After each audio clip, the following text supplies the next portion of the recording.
నమస్తే, welcome to four sides TV news blaze. నేను విజయశంకర్. ముందుగా హెడ్లైన్స్ చూద్దాం. అనర్హులని తేలితే మధ్యలోనే రద్దు, అర్హులకే ఇల్లు ఇస్తామన్న పొంగులేటి.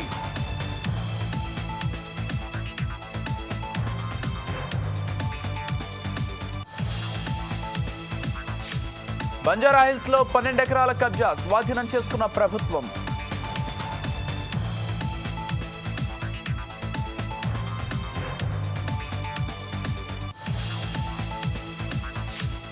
మేడ్చల్లో అక్రమ నిర్మాణాలు కూల్చివేసిన రెవెన్యూ అధికారులు.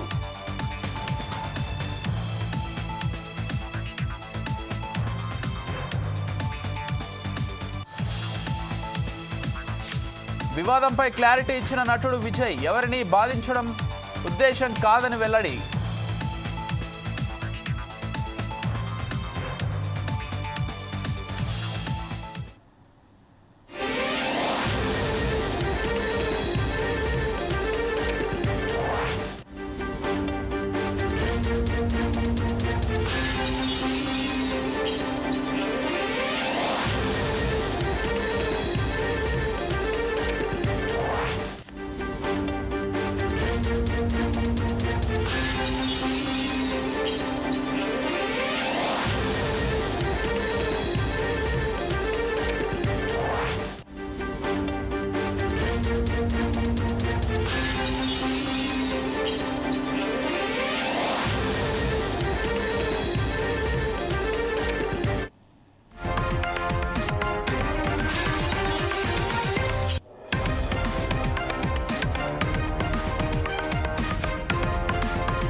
భారత్ పాక్ బార్డర్ లో యుద్ధ మేఘాలు కమ్ముకున్నాయి. పహల్గామ్ ఉగ్రదాడి జరిగినప్పటి నుంచి రెండు దేశాల సరిహద్దుల్లో ఉద్రిక్త పరిస్థితులు నెలకొన్నాయి. ఇదిలా ఉంటే ఉగ్రదాడి జరిగిన రోజు నుంచి LOC దగ్గర పాక్ కవ్వింపు చర్యలు కొనసాగుతున్నాయి. పదే కాల్పుల విరమణ ఒప్పందాన్ని ఉల్లంఘిస్తున్న పాక్ భారత ఆర్మీ స్థావరాలే లక్ష్యంగా కాల్పులకు తెగబడుతోంది. వరుసగా 9వ రోజు కూడా కాల్పుల విరమణ ఒప్పందానికి తూట్లు పొడిచింది పాకిస్తాన్. LOC వెంబడున్న అక్నూర్, కుప్వారా, యూరి సెక్టార్లలో పాక్ రేంజర్లు కాల్పులకు దిగారు. అర్ధరాత్రి సమయంలో పాక్ సైన్యం రెచ్చగొట్టే చర్యలకు పాల్పడుతోంది. అయితే పాక్ కాల్పులను భారత సైన్యం సమర్థవంతంగా తిప్పికొడుతోంది.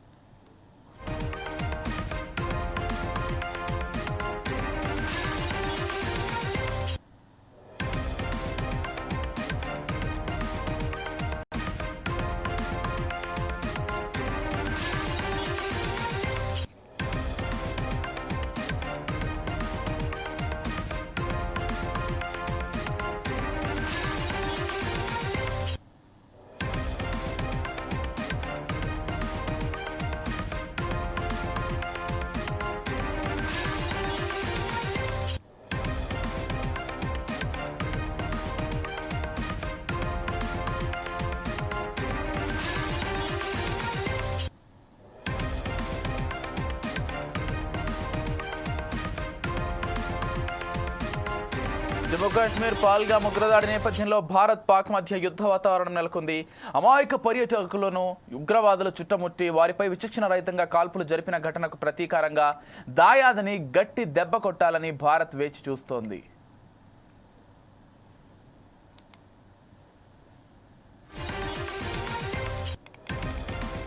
ఇక ఇదే అంశానికి సంబంధించి మరింత సమాచారం అంచడానికి మా ఇన్పుట్ ఎడిటర్ శ్రీనివాస్ లైవ్ ద్వారా సిద్ధంగా ఉన్నారు. ఎస్, చెప్పండి శ్రీనివాస్. అంటే భారత్ పాక్ మధ్య యుద్ధ మేఘాలు కమ్ముకున్నట్లుగా సమాచారం అంతా ఉంది. పాక్ పదే సీజ్ ఫైర్ ని ఉల్లంఘిస్తూ కాల్పులు జరుపుతున్నట్లుగా మనకు సమాచారం అంతా ఉంది. పూర్తి అప్డేట్స్ ఏంటి శ్రీనివాస్? అసలు ఏం జరుగుతోంది బార్డర్లో? రైట్ విజయ్, ఏదైతే భారత్ పాక్ సరిహద్దులో ఎల్ఓసి దగ్గర పాక్ కవ్వింపు చర్యలకు ధీటైన సమాధానం చెప్తున్న భారత్కు అటు చూసుకుంటే కనుక మొత్తం యుద్ధ వాతావరణం అయితే నెలకొందని చెప్పచ్చు. ప్రతిరోజు కూడా పాకిస్తాన్ కవ్వింపు చర్యలకు పాల్పడుతుంది. ముఖ్యంగా సీజ్ ఫైర్కు పూర్తిగా తూట్లు పొడిచిందని చెప్పచ్చు. భారత్ పాక్ల మధ్య సీజ్ ఫైర్ కొనసాగించాలని చెప్పేసి గతంలో ఒప్పందం ఉండేది. ఆ ఒప్పందాన్ని ఏదైతే పహల్గామ్ దాడి తర్వాత 2 రోజుల తర్వాత అప్పటి నుంచి కూడా పాకిస్తాన్ ఆ సీజ్ ఫైర్కు తూట్లు పొడుస్తూనే ఉంది. ప్రతిరోజు కూడా అర్ధరాత్రి ఏదైతే పాకిస్తాన్ సంగతి మనకు తెలుసు, ఒక జిత్తుల మారి నక్కలాగా రాత్రి సమయంలో మాత్రమే దాడులు చేస్తుంది. సైనిక స్థావరాల లక్ష్యంగా పాకిస్తాన్ చేస్తుంది దాడులు. కానీ దానికి ధీటైన సమాధానం చెప్తుంది భారత్. ఎందుకంటే పాకిస్తాన్ పగటిపూట యుద్ధం చేయాలంటే ఆ దేశానికి చాలా భయం. ఎందుకంటే మనకున్న ఆయుధ సంపత్తి కావచ్చు, లేకుంటే ఆర్మీ సిబ్బంది కావచ్చు, వాటిని చూసుకుంటే కనుక పాకిస్తాన్కి ఒంటిలో వణుకు పుడుతుంది. అందుకోసమే అర్ధరాత్రి సమయంలో అందరూ పడుకున్న సమయంలో భారత్ స్థావరాల మీద పాకిస్తాన్ దాడులు చేస్తుంది, సీజ్ ఫైర్ చేస్తుంది, తూట్లు పొడుస్తుంది. అయితే భారత్ ఏం తక్కువ తినలేదు. ఎందుకంటే మనం చాలా అలర్ట్గా ఉన్నాం. ఎప్పుడైతే పహల్గామ్ దాడి తర్వాత పాకిస్తాన్కు బుద్ధి చెప్పాలి అనే ఒకే ఒక ప్రతీకార రేచుతో రగిలిపోతున్న భారత భద్రతా దళాలు కావచ్చు, భారత ప్రజలు కావచ్చు, ఖచ్చితంగా ప్రతీకార చర్య తీసుకోవాలనే ఉద్దేశంతోనే భద్రతా దళాలు కూడా పూర్తి స్థాయిలో అప్రమత్తంగా ఉన్నాయి. పాకిస్తాన్ చేస్తున్న దాడులకు సరైన సమాధానాలు చెప్తూనే వాళ్ళని తోకముడిచి వెనక్కి పారిపోయేలా చేస్తుంది భారత సైనిక దళాలు. అయితే మొత్తంగా చూసుకుంటే కనుక గత 9 రోజులుగా కూడా పాకిస్తాన్ ఏదైతే సీజ్ ఫైర్కు అంటే తుపాకీ కాల్చవద్దు అనే ఏదైతే ఒప్పందం ఉందో ఆ ఒప్పందానికి పూర్తిగా భిన్నంగా 9 రోజుల నుంచి కూడా సీజ్ ఫైర్కు తూట్లు పొడుస్తూనే వస్తుంది. భారత్ లక్ష్యంగా చేసుకుని భారత సైనిక స్థావరాల మీద, ఎల్ఓసి దగ్గర ఉన్న స్థావరాల మీద కూడా తుపాకీతో కాల్పులు జరుపుతూనే ఉంది. అయితే ఒకసారి చూసుకుంటే కనుక అక్నూర్ సెక్టార్లో కావచ్చు, కువార్ సెక్టార్లో కావచ్చు, అదేవిధంగా యూరీ సెక్టార్లో కావచ్చు పాక్ రేంజర్లు పదే కాల్పులు చెబుతున్నారు. అందుకు తగ్గట్టుగానే భారత భద్రతా దళాలు కూడా జవాబిస్తున్నాయి. ఆ జవాబుకి పాకిస్తాన్ దళాలు ఏవైతే ఉన్నాయో అవి తోకముడిచి పారిపోతున్న పరిస్థితి మనం చూస్తున్నాం. తాజాగా కొద్దిసేపటి క్రితమే కేంద్ర ప్రభుత్వం మరో కీలక నిర్ణయం తీసుకుంది. ఏదైతే పాకిస్తాన్తో ఏవైతే ట్రేడ్ ఒప్పందాలు ఉన్నాయో, ఎగుమతులు దిగుమతులు, అది డైరెక్ట్గా కానీ ఇండైరెక్ట్గా కానీ వాటన్నిటి కూడా రద్దు చేసుకుంటున్నామని చెప్పేసి కొద్దిసేపటి క్రితమే భారత్ ప్రకటించడం జరిగింది. దీంతో పాకిస్తాన్ పరిస్థితి మరింత దిగజారే అవకాశం స్పష్టంగా మనకు కనిపిస్తుంది. ఎందుకంటే పాకిస్తాన్ ఎగుమతులు ఏవైతే ఎగుమతులన్నీ కూడా నిలిచిపోతే ఆ దేశానికి ఇక ఆర్థిక మాంద్యం మరింతగా వచ్చే అవకాశం ఉంది. ఇప్పటికే ఆ దేశంలో ఆర్థిక మాంద్యం అంతా ఇంత లేదు. అసలు ప్రజలు అక్కడ తినలేక చస్తున్నారు అనేది కూడా, అక్కడ తిండి లేక చస్తున్నారు అనేది కూడా ఇక్కడ మనకి కనిపిస్తుంది. ఏదైతే పహల్గామ్ దాడి తర్వాత భారత్ తీసుకున్న నిర్ణయాలు ఏవైతే ఉన్నాయో, సింధు నది ఒప్పందం రద్దు అంటే పక్కకు పెట్టడం వల్ల ఆ దేశంలో నీటి యుద్ధాలు జరుగుతున్నాయి. ఆ దేశంలో నీళ్లు లేక మొత్తం ప్రజలందరూ కూడా గొంతెండి చనిపోయే పరిస్థితి అక్కడ కనిపిస్తుంది. మరోవైపు చూసుకుంటే వీసాల రద్దు తర్వాత ఆ దేశంలో అడుగు పెట్టాలంటేనే పాకిస్తానీలు భయపడుతున్న పరిస్థితి కనిపిస్తుంది. సొంత దేశం వాళ్ళు కూడా అక్కడికి వెళ్ళలేని స్థితి అక్కడ పాకిస్తాన్లో ఉంది అంటే కనుక ఆలోచించవచ్చు ఆ దేశంలో పాకిస్తానీల బతుకులు ఏ విధంగా ఉన్నాయో. భారత్తో పెట్టుకుంటే మరింతగా దిగజారే ప్రమాదం ఉందని చెప్పి ఆ పాకిస్తాన్కి తెలుసు కాబట్టే కవ్వింపు చర్యలకు పాల్పడుతుంది, అంతర్జాతీయంగా ఒత్తిడి తెచ్చే ప్రయత్నం చేస్తుంది. అయినప్పటికీ కూడా భారత్ వెనక్కి తగ్గడం లేదు. సో ఇప్పుడున్న పరిస్థితుల నేపథ్యంలో పాక్ యుద్ధం కనుక వస్తే ఖచ్చితంగా పాక్కి వారం రోజుల్లోనే కింద పూర్తి స్థాయిలో దిగజారిపోయే ప్రమాదం ఉంది. ఆ పాకిస్తాన్ మొత్తం మన చేతుల్లోకి వచ్చే అవకాశం స్పష్టంగా కనిపిస్తుంది. ఇవన్నీ తెలుసు కాబట్టే పాకిస్తాన్ కవ్వింపు చర్యలకు పాల్పడుతుంది. పాకిస్తాన్ ఇతర దేశాలకి వెంపర్లాడుతుంది, శాంతి ఒప్పందాల కోసం వెంపర్లాడుతున్న పరిస్థితి కనిపిస్తుంది. అసలు మా టెర్రరిస్టులు మా దేశంలో లేరు, వారికి మేము ట్రైనింగ్ ఎట్లా ఇవ్వలేదని చెప్పేసి చెప్పుకునే ప్రయత్నం చేస్తుంది. కానీ భారత్ అందు ధీటుగా టెర్రరిస్ట్ని పెంచి పోషిస్తున్న దేశం పాకిస్తాన్ అంటూ టెర్రరిస్టులు ఇటీవల పహల్గామ్లో దాడులు జరిపిన ఎవరైతే టెర్రరిస్టులు ఉన్నారో అంతా కూడా పాకిస్తాన్లో శిక్షణ పొందిన వారే. అందుకు తగ్గ సాక్ష్యాలను కూడా ఎన్ఐఏ బయట పెట్టడం జరిగింది. సో వీటికి సమాధానం చెప్పలేని పరిస్థితిలో పాకిస్తాన్ ఉంది. ఇలాంటి పరిస్థితుల నేపథ్యంలో పాకిస్తాన్తో ధీటైన సమాధానం చెప్పేందుకు భారత్ అప్రమత్తంగా ఉంది. ఎప్పుడు యుద్ధం వచ్చినా, ఎవరు కవ్వింపు చర్యలు తీసుకున్నా భద్రతా దళాలు సిద్ధంగా బార్డర్ల వెంపడి రెడీగా ఉన్నారు. అదేవిధంగా వాయుసేన, నావికాదళం ప్రతి ఒక్క విభాగం కూడా పూర్తి స్థాయిలో రెడీగా ఉంది. యుద్ధానికి సన్నద్ధమై కూర్చుందని చెప్పొచ్చు Vijay. Right, thank you Srinivas.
Breaking news చూస్తున్నా. జమ్మూ కాశ్మీర్ పహల్గామ్ ఉగ్రదాడి నేపథ్యంలో భారత్ పాక్ మధ్య యుద్ధ వాతావరణం నెలకొంది. అమాయక పర్యాటకులను ఉగ్రవాదులు చుట్టుముట్టి వారిపై విచక్షణ రహితంగా కాల్పులు జరిపిన ఘటనకు ప్రతీకారంగా దాయాదిని గట్టి దెబ్బ కొట్టాలని భారత్ వేచి చూస్తోంది.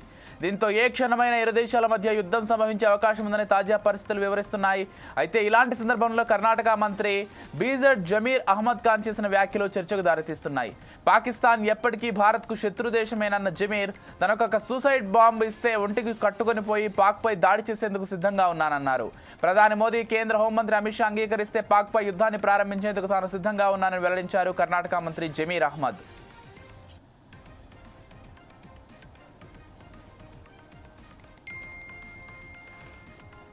ನಾನು ಭಾಳ ಸತಿ ಹೇಳ್ತೀನಿ ನಾನು, we are Indians, we are Hindustani. ನಮಗೂ ಪಾಕಿಸ್ತಾನಕ್ಕೆ ಸಂಬಂಧ ಇಲ್ಲ, ನಮಗೂ ಪಾಕಿಸ್ತಾನಿಗೆ ಯಾವ ಸಂಬಂಧನೂ ಇಲ್ಲ. ಯುದ್ಧ ಮಾಡಬೇಕಂದ್ರೆ ರೆಡಿ. ಅದಕ್ಕೆ ನನಗೆ ಅದೇ ಮಂತ್ರಿಯಾಗಿ ನಾನು ಕಳಿಸ್ತಾರಂದ್ರೆ ಹೇಳಿ ನಾನು ಹೋಗಲು ಸಿದ್ಧ. ನಾನೇ ಹೋಗ್ತೀನಿ ಅಲ್ಲಿ ಯುದ್ಧ ಮಾಡಬೇಕು ದೇಶಕ್ಕೋಸ್ಕರ. ನಡೀರಿ ಹೋಗ್ಬಿಡುವ, ನಾನು ಹೋಗ್ತೀನಿ ರೀ. ಬೇಕಾದರೆ ಸುಸೈಡ್ ಬ್ಯಾಮ್ ಹಾಕ್ತೀನಿ ನಾನು. ಓಪನ್ ನಾನು ಹೇಳ್ತಲ್ಲ, ಕೇಳಿಲಿ, ನಾನು ತಮಾಷೆಗೆ ನಾನು ಜೋಶಲ್ಲಿ ಹೇಳ್ತಾ ಇಲ್ಲ. ಈ ದೇಶಕ್ಕೋಸ್ಕರ ನನ್ನ ಗತಿ ಇದ್ದರೆ ಸುಸೈಡ್ ಬ್ಯಾಂಕ್ ನರೇಂದ್ರ ಮೋದಿ ಅವರು ಅಮಿತ್ ಶಾ ಕೊಳ್ಳಿ, ಅಲ್ಲ ಮೇಲೆ ಆಣೆ, ದೇವ್ರ ಮೇಲೆ ಆಣೆ ಕಟ್ಕೊಂಡು ನಾನು ಪಾಕಿಸ್ತಾನ ಹೋಗ್ತೀನಿ. ನಡಿ. ನಾವು ವಿ ಆರ್, ನಾನು ಮುಂಚೆ ನಾನು ಹೇಳ್ತಾ ಇದ್ದೀನಿ, ಭಾಳ ಸತಿ ಹೇಳ್ತೀನಿ ನಾನು, we are Indians, we are Hindustani. ನಮಗೂ ಪಾಕಿಸ್ತಾನಕ್ಕೆ ಸಂಬಂಧ ಇಲ್ಲ, ನಮಗೂ ಪಾಕಿಸ್ತಾನಿಗೆ ಯಾವ ಸಂಬಂಧನೂ ಇಲ್ಲ. ಯುದ್ಧ ಮಾಡಬೇಕಂದ್ರೆ ರೆಡಿ. ಅದಕ್ಕೆ ನನಗೆ ಅದೇ ಮಂತ್ರಿಯಾಗಿ ನಾನು ಕಳಿಸ್ತಾರಂದ್ರೆ ಹೇಳಿ ನಾನು ಹೋಗಲು ಸಿದ್ಧ. ನಾನೇ ಹೋಗ್ತೀನಿ ಅಲ್ಲಿ ಯುದ್ಧ ಮಾಡಬೇಕು ದೇಶಕ್ಕೋಸ್ಕರ. ನಡೀರಿ ಹೋಗ್ಬಿಡುವ, ನಾನು ಹೋಗ್ತೀನಿ ರೀ. ಬೇಕಾದರೆ ಸುಸೈಡ್ ಬ್ಯಾಮ್ ಹಾಕ್ತೀನಿ ನಾನು. ಓಪನ್ ನಾನು ಹೇಳ್ತಲ್ಲ, ಕೇಳಿಲಿ, ನಾನು ತಮಾಷೆಗೆ ನಾನು ಜೋಶಲ್ಲಿ ಹೇಳ್ತಾ ಇಲ್ಲ. ಈ ದೇಶಕ್ಕೋಸ್ಕರ ನನ್ನ ಗತಿ ಇದ್ದರೆ ಸುಸೈಡ್ ಬ್ಯಾಂಕ್ ನರೇಂದ್ರ ಮೋದಿ ಅವರು ಅಮಿತ್ ಶಾ ಕೊಳ್ಳಿ, ಅಲ್ಲ ಮೇಲೆ ಆಣೆ, ದೇವ್ರ ಮೇಲೆ ಆಣೆ ಕಟ್ಕೊಂಡು ನಾನು ಪಾಕಿಸ್ತಾನ ಹೋಗ್ತೀನಿ. ನಡಿ. ನಾವು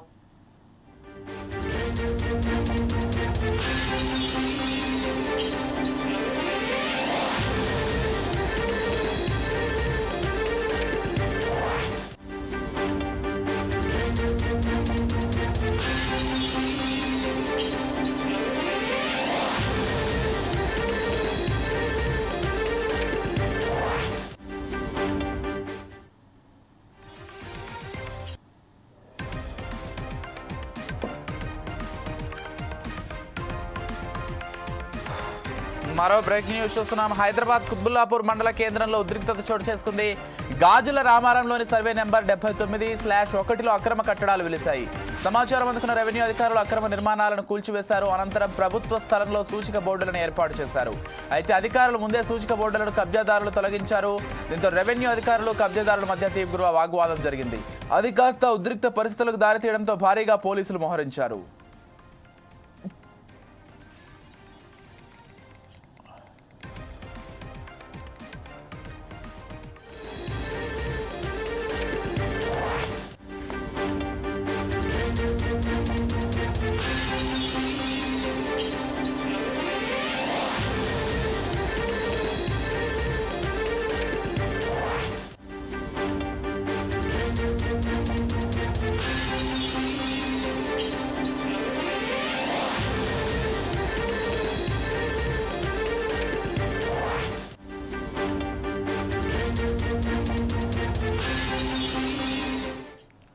హైదరాబాద్ బంజారాహిల్స్ లో మంత్రి పొన్నం ప్రభాకర్ పర్యటించారు. ఏసీబీ ఆఫీస్ ఎదుట కబ్జాకు గురైన 12 ఎకరాల ప్రభుత్వ స్థలాన్ని ఆయన పరిశీలించారు.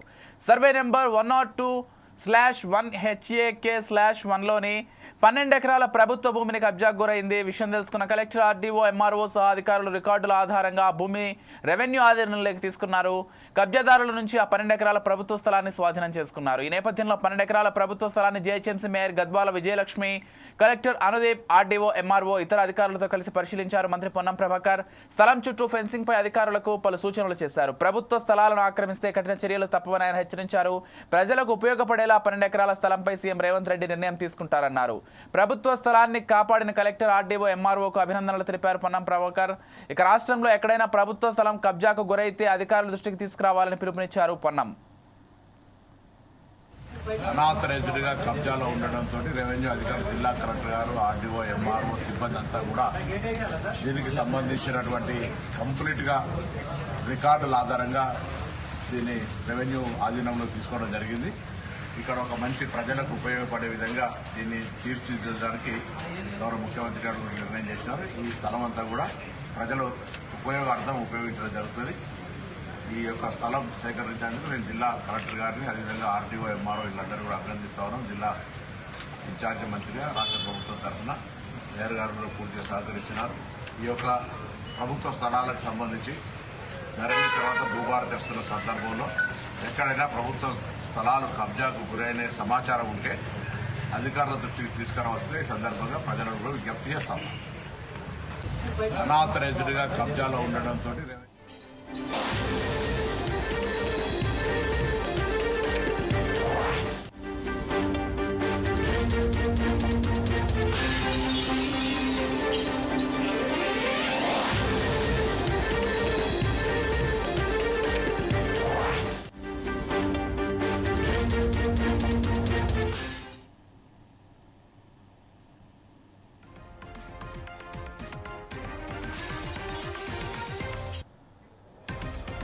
సికింద్రాబాద్ వారాసిగూడ పోలీస్ స్టేషన్ పరిధిలో దారుణం చోటు చేసుకుంది. ఇల్లు అద్దెకు కావాలంటే వచ్చిన 2 దుండగులు ఒంటరి మహిళను బంధించి చోరీకి పాల్పడిన ఘటన పార్సీగుట్టలో వెలుగు చూసింది. పారిజాతం అనే మహిళ ఓ బిల్డింగ్ లో ఫస్ట్ ఫ్లోర్ లో నివసిస్తోంది.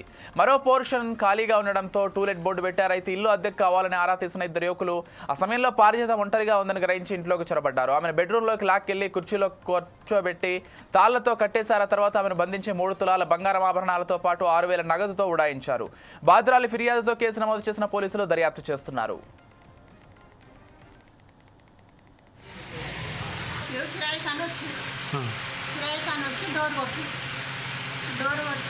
ఇది కిరాయి పక్కన ఉందని నేను చెప్తే వీళ్ళే చూస్తామని నన్ను గుంజుకపోయి బెడ్రూమ్లో కూర్చోబెట్టిరు. పెట్టి కుర్చీ కట్టేసిరు. మూతికి టేపేసిరు, చేతులకు టేపేసిరు, కాళ్ళకు. ఈ కుర్చీకి నన్ను చుట్టూ టేప్ కుట్టేసి ఏమేమి సొమ్ములు ఉన్నాయి, పైసలు ఉన్నాయి అని అడిగారు. అడిగితే సొమ్ములు లేవు, పైసలు లేవు అని చెప్తే ఇది నా పుస్తకాలు పెట్టి ఇమ్మనంటే ఇచ్చేసిన నేను. లేకపోతే మెడ మీద కత్తి పెట్టిరు నాకు. మళ్ళీ ఇక అల్మార్ అంతా జగబెట్టుకొని తీసేసుకున్నారు. ఏమేమి తీసుకుపోయారు? 3 జతల కమ్మలు, ముచ్చాల గొలుసు, 2 ఉంగరాలు. మెడలా? మెడలో పుస్తకాలు. నువ్వు ఎన్ని రోజుల నుంచి ఉంటున్నావు? 2 ఏళ్ళ నుంచి ఉంటున్నా. 2 సంవత్సరాల నుంచి. మీ సొంత మిల్లేనమ్మా? కాదు, కిరాయి. అవునా, కిరాయిలా? ఎన్ని ఏళ్ళకి జరిగిందమ్మా ఈరోజు? పాదక 2 నుంచి 2 దాకా. ఎంత ఏజ్ ఉంటుందమ్మా పిల్లలు వాళ్ళకు? 30 ఏళ్ళు ఉంటుండొచ్చు. అవునా? ఒక కోరడేమో ఉంటుండొచ్చు, 20 ఏళ్ళు ఉంటుండొచ్చు. 20 ఏళ్ళు ఉంటున్నాయి. ఫస్ట్ ఏమని వచ్చా అడిగిండ్రు? ఇల్లు కిరాయి అని అడిగారు. నువ్వు కిరాయికుంటావు కదా మరి? అంటే కిరాయికుంటా నేను కరెక్టే, వాళ్ళు ఇల్లు చూస్తామని అట్లా వచ్చి డోర్ కొట్టి నన్ను నూకపోయి బెడ్రూమ్లో కూర్చోబెట్టి ఇట్లా మధ్యాహ్నము 12 ఆమె సడన్గా మా ఇంటికి వచ్చేసింది. వచ్చి నేను పడుకున్నా, డోర్ కొట్టి ఏమైంది అట్లా వేసుకుంటూ వచ్చింది. ఏమైంది అట్లా అంటే ఇట్లా నన్ను అన్ని సొమ్ములు తీసుకువెళ్ళంటే ఆమె కూర్చోబెట్టి కొంచెం వాటర్ ఇచ్చి కూర్చోబెట్టి ఏమైందంటే అంటే సరే వెళ్దాం పా ఇంటి సైడ్ అనేసరికి ఇంటికి వెళ్ళేసరికి అంత చిందవందరు ఉన్నది అంత చిందవందరు అన్నీ పడిపోయినాయి. ఆమె ఉన్న తాడు గొలుసు చైన్లు అన్నీ పట్టుకొని వెళ్ళాము. ఎవరికైనా చెప్తే చంపేస్తామన్నమాట. ఆమె దగ్గర కూడా ఎందుకు వచ్చిన టూలెట్ బోర్డు ఉన్నది కారణం చేతి వచ్చింది, లేకపోతే ఎవరి మీద అనుమానం ఉందా? టూలెట్ బోర్డు ఉన్నాయి పక్కన పోర్షన్ కాలు ఉన్నాయి, కాలు ఉంటుంటే మీ దగ్గరకు వచ్చేస్తాను, లేకపోతే అసలు రాకపోతుంది వాళ్ళ విషయం. ఎవరైనా అనుమానం ఉందా? ఎవరి మీద లేదు సార్. ఎవరు మరి అంత ఎవరు నేను అనుకుంటున్నా చాలా రోజులు 2 కాళ్ళు ఉంది కదా, దానివల్ల డోర్లు రోజు కొడుతుంట ఆమెకు. డోర్ కొట్టి రోజు 5-6 మందిని వచ్చి టూలెట్ బోర్డు ఉంది కదా రోజు వచ్చి అడుగుతారంట. ఆమె దాంట్లోనే అనుకుని ఆమె చేసింది డోర్, ఆమె తప్పేముంది అట్లా చేసి ఇట్లా అన్ని తీసుకొని పోయి కంప్లైంట్ ఇచ్చిన.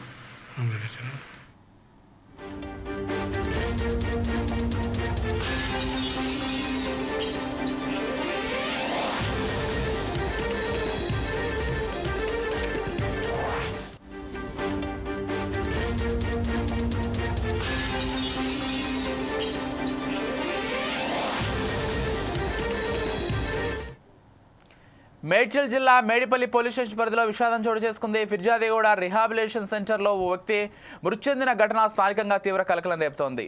శ్రద్ధ డి అడిక్షన్ సెంటర్లో ఈ ఘటన జరిగింది. నల్గొండ జిల్లా కొల్లేపల్లి తాండాకు చెందిన ధీరావత్ పాండు నాయక్ గత కొంతకాలంగా మద్యానికి బానిసయ్యాడు. దీంతో కుటుంబ సభ్యులు అతడిని శ్రద్ధ డి అడిక్షన్ అండ్ రిహాబిలేషన్ సెంటర్లో వైద్యం కోసం అడ్మిట్ చేశారు. ఈ క్రమంలో రిహాబిలేషన్ సెంటర్లో అపస్మారక స్థితిలోకి వెళ్లిన పాండును నిర్వాహకులు హుటాహుటిన శ్రీకర హాస్పిటల్కి తరలించారు. అప్పటికే పాండు మృతి చెందినట్లు వైద్యులు వెల్లడించారు. విషయం తెలుసుకున్న మృతుడి కుటుంబ సభ్యులు ఆందోళనకు దిగారు. న్యాయం చేయాలని డిమాండ్ చేస్తున్నారు.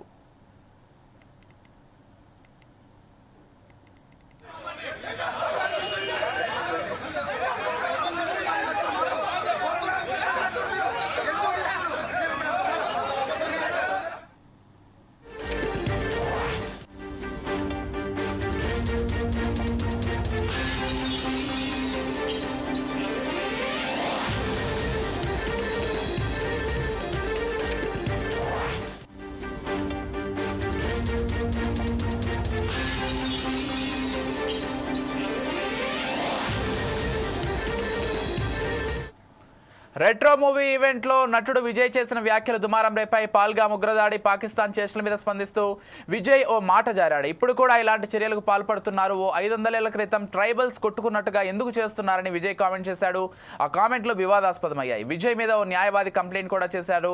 ఈ కాంట్రవర్సీపై క్లారిటీ ఇచ్చాడు విజయ్. రెట్రో ఈవెంట్లో తాను మాట్లాడిన మాటలతో కొంతమంది హట్ అయ్యారన్న విషయం తన దృష్టికి వచ్చిందన్నారు.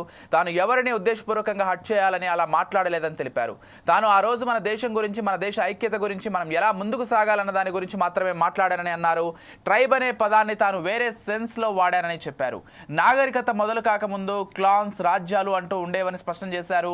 అంతేకాని షెడ్యూల్డ్ ట్రైబ్స్ గురించి కాదన్నారు. 20వ శతాబ్దంతో ఈ ట్రైబ్స్ పదాన్ని పెట్టారని గుర్తు చేశారు విజయ్. పాకిస్తాన్ వాళ్ళు వాళ్ళ మనుషులను చూసుకోలేక అక్కడ కరెంట్లు లేవు, నీళ్ళు లేవు, వచ్చి ఇక్కడ ఏం చేయాలని చూస్తున్నారో. ఇండియా పాకిస్తాన్ మీద అటాక్ చేయాల్సిన పనే లేదు. పాకిస్తాన్ వాళ్ళకే విరక్తి వచ్చి వాళ్ళ గవర్నమెంట్ మీద అటాక్ చేస్తారు. ఇట్లనే కంటిన్యూ అయితే అసలు 500 years బ్యాక్ ట్రైబల్స్ కొట్టుకున్నట్టు వీళ్ళు బుద్ధి లేకుండా, మినిమం కామన్ సెన్స్ లేకుండా చేసే పనులు. వీళ్ళు పాకిస్తాన్ వాళ్ళు వాళ్ళ మనుషులను చూసుకోలేక అక్కడ కరెంట్లు లేవు, నీళ్ళు లేవు, వచ్చి ఇక్కడ ఏం చేయాలని చూస్తారు.